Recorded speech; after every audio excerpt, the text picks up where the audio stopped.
Okay, this are the questions we picked for section 4.5 to practice.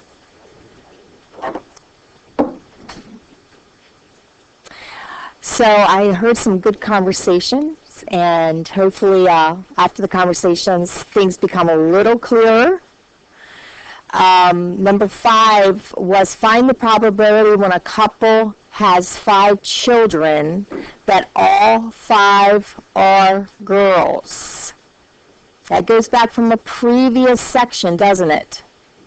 So what am I finding? How do I find that? All 5 are girls.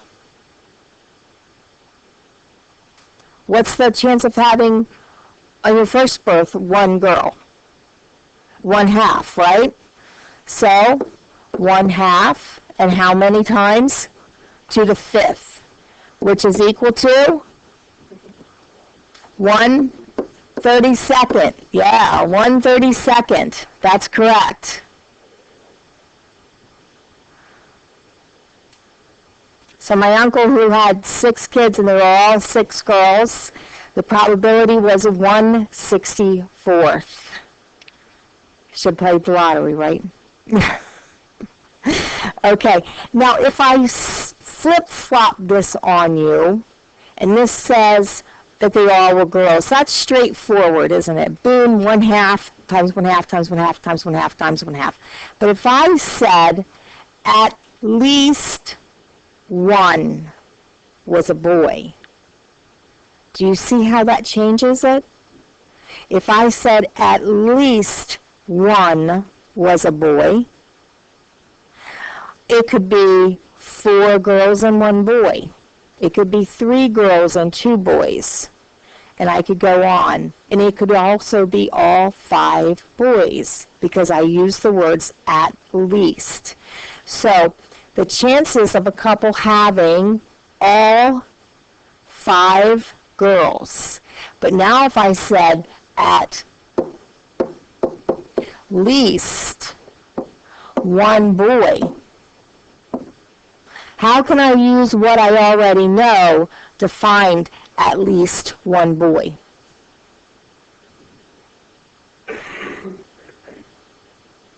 At least 1 means what? I'm going to have the probability.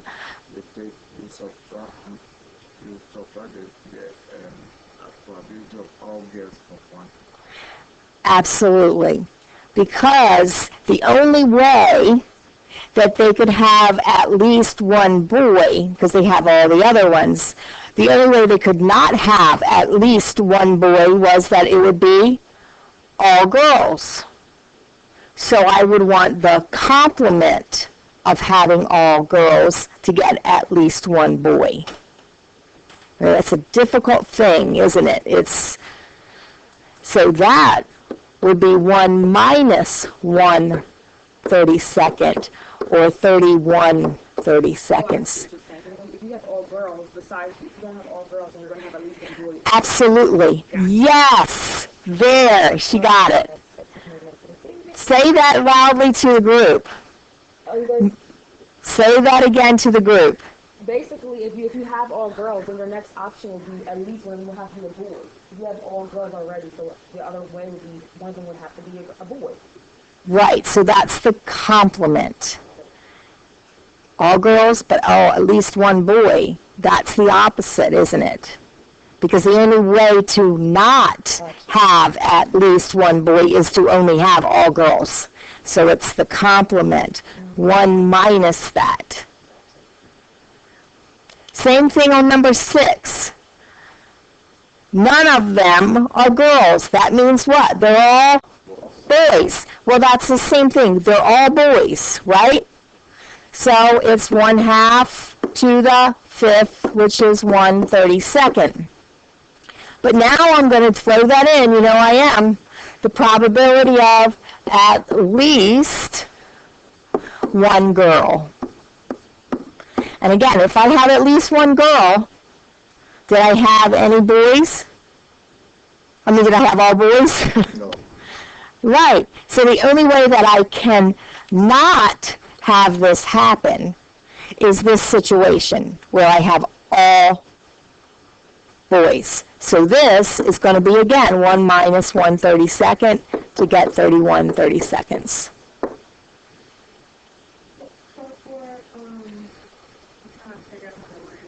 But in the case of them having all 5 girls and then one have to have at least 1 boy, so then the probability of them having at least 1 boy and their 5 children, 0.969. Yes. Yes. Put it all together. Yep. Good. Good. So number 7 goes on with that at least concept. When 4 digits between 0 and 9, inclusive, are randomly selected with replacement for a lottery ticket, at least one of the digits is 0. First, you got to find out how many digits. How many digits are 0 to 9? 10, because 1 to 9 is 9, but I got to remember my 0, right? So I have 10 digits that I could choose. Okay, so I want this at least one of those is 0. So I want to know when it's not 0, because I've got that at least going on, right? How many numbers am I drawing? 4. So out of 10, how many digits are not 0? How many did I choose? So 9 to the 4th, okay? But it's at least 1, so I have to do the 1 minus that.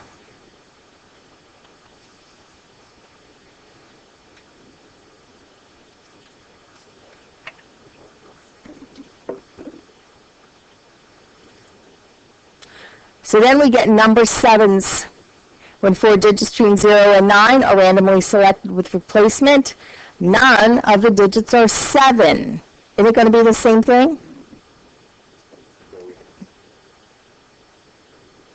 None of them are 7. You said, but you're not subtracting. You're not subtracting? No? Oh, because it's none. Not at least one, none. None. See the difference? At least one, but this one is none. That's like there were no boys. So if I want to choose this, how many times the first 9 out of 10, right? And how many am I drawing? 4. That means none of them are 7s. If I said at least one of them are 7s, then it would be 1 minus. That's a tough thing to, it is. Always look for that going on, at least one. That should help you, just like this one in number 9. At least one correct answer. If you make random guesses for 10 multiple choice test questions, each with 5 possible answers, what is the probability of getting at least one correct? So a very lenient instructor says that passing the test occurs if you have at least one correct answer. That really wouldn't happen, would it? Can you reasonably expect to pass by guessing? So at least one correct. How many are there? I got 5 choices on each one, but there's 10 questions, okay? If it's at least one, could I have 1 correct? Would that meet? 2 correct? 3 correct? 4 correct? All the way up, I could guess and get 10 correct, couldn't I? That would all be at least 1. So because it's at least 1, what is the opposite? None. What is the opposite? It's none. So really, I'm really thinking about the probability of a problem being what? Incorrect or wrong. Just one question. So we think about it once. question first.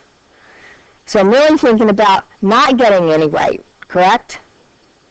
So the probability of choosing a question, 5 possible answers, and only one is correct, what's the probability of choosing one that's wrong? 4 out of 5.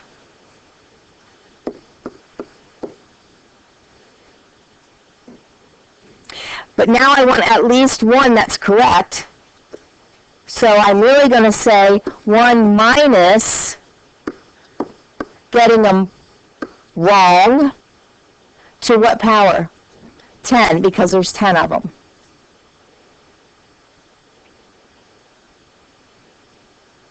See the difference between at least? So at least you have to do a 1. Even for at least You have to do 1 minus the opposite. Then for none, you do it that way. Yes.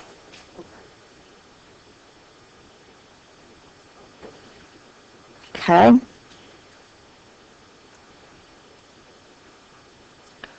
So this is that inverse probabilities again, what we talked about, and I said I put one on there, and thank goodness I did. So it goes back to that table 4.1 for the drug screening results. And it says, find the probability. Now, and this is the question I had from the group in the back. They're getting confused as to what you're finding the probability of and what was given. You have to read it. Find the probability that a subject uses drugs. This line says, given that negative test results. So I've got to find the probability that the subject uses drugs given the test result is negative. So I'm going to go to my chart.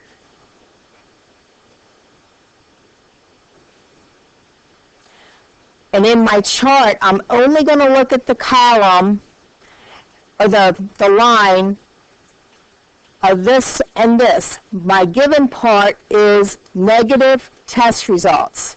So right there, I'm already given that part, so I'm only going to use the column that says negative test results. Negative test results are how many total? 866. Then I want to find the probability that that subject does use drugs. Well, how many of those negative results do I have subjects that use drugs? There's only 6. So that's going to be 6 out of 866, correct? Okay, excellent. Then it talks about going back to exercise 20. But really, this is exercise 20. That's what exercise 20 is. So exercise 20 was the probability of a negative test result given the subject uses drugs.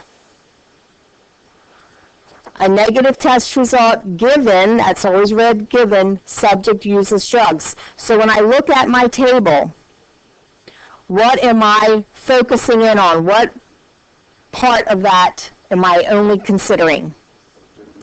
Subject uses drugs. So I'm only going to use the top line. So I've got 44 plus 6, which is obviously, so I know it's out of 50.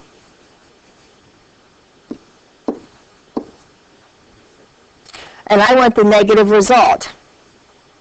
So how many that use drugs got a negative result? 6. So, Ms. I have a question. So basically the way you look at these are after the given part, it says subject use drugs. That, like after the given sentence thing, that's where you know where to look at on your graph, basically. Absolutely. Okay. Absolutely, yes. And then Okay. there, then you go back to the first one and then you figure it out. Exactly. Good. Now, on a test, and I'm being pretty lazy because I'm not saying, okay, somebody put that in your calculator, but you would get me the answer to 3 significant digits, right? And here as well, you would do that division or give me a reduced fraction. In this case, of course, that's what? 3/25, right? Okay. So those were the inverse of each other, weren't they? They flip-flop the given and the probability find, right? They flip-flop. Are they the same? No, not even close, are they? So that's a perfect example of where an inverse probability, and that's how important it is not to confuse those of what you are finding the probability of and the part that is given. So somebody talk to me about inverse probabilities. Number 22, find the probability negative test results given the subject does not use drugs. Tell me what we're going to do.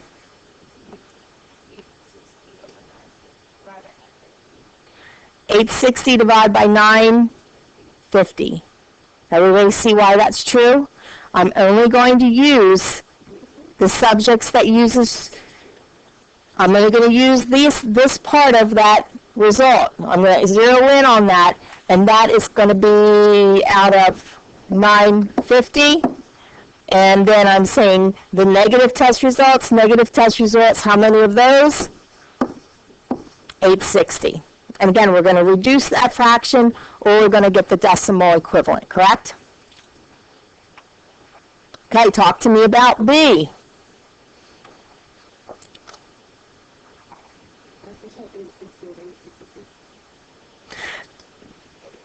Does not, okay, first off, I got a negative result, right?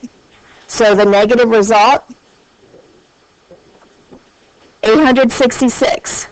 And the subject does not use drugs, 860. And the last one here, compare, are they equal? No. No.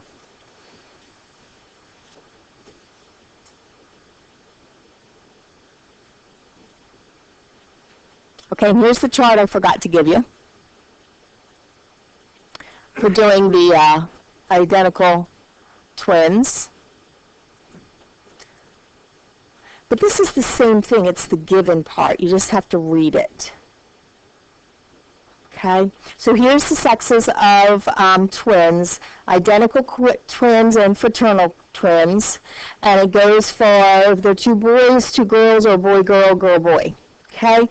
After having a sonogram, the pregnant woman learns that she will be having twins. They shouldn't, I mean, that is just like way beyond comprehension to me, to be able to survive. What is the probability that she will have identical twins? Yes, 1/3. 1/3, indeed. So, first off, all I know is I'm having twins. And I just now want to know, given that I know I'm having twins, which would be all of these, correct? And they all total to 30. Of those 30, how many are identical twins? Well, we could have a boys identical twins, or I can have girl identical twins. So it would be 10 out of 30, 1/3, 0.333. Okay? How about B, though?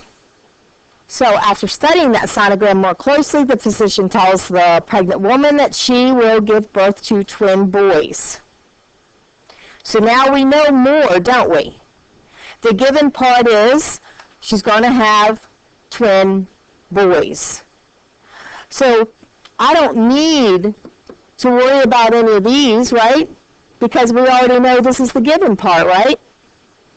So what's the probability that they are identical? 1/2.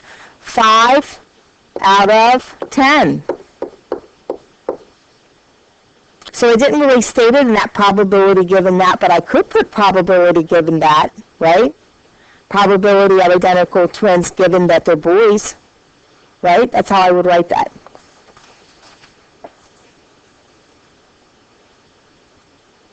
Whoops, it must be down at the bottom. Or did I lose that one? I must have lost the 29. So we'll talk about it and put it up there. 29 was The redundancy of the hard drives, assume there's a 2% rate of disk failure in a year. If all of your computer data is stored on a hard disk drive with a copy stored on a second hard disk drive, what is the probability during that year you can avoid catastrophe with at least one working drive? There's that at least thing going on, right? So that's your clue. I'm going to have a 1 minus going on, right? So, but it's at least one working drive, isn't it? Okay. So if it's not working, that's the complement. That's the opposite. What's the risk of it failing? 0.02. And how many drives did I have? 2. So 1 minus 0.02 squared, that's got to be a really high number. Anybody pump that through? Did it get enough 9s? Yep, okay. Then the next one goes and says, well, wait a minute. At least one working drive when you had 3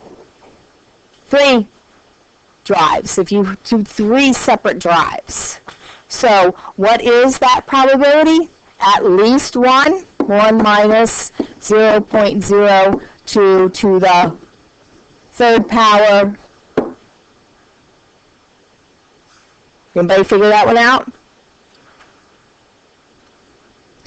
Going to be a lot of 9s. There you go. So that's great, isn't it? Okay. So I am currently working on a mid-review report for accreditation. That means our college will be accredited, continue accreditation, and you guys can continue to get financial aid. Do you think I'm going to store that in one place? Not a chance. It will be in multiple places. You got it. Different drives. The Google Drive, the Cloud Drive at Delaware Tech, the hard drive here at Delaware Tech. I'll send it in an email to myself. Seriously. Because I know that if I lost it, I would be weeping. Okay? Good. Did that help? Good. Good, good, good.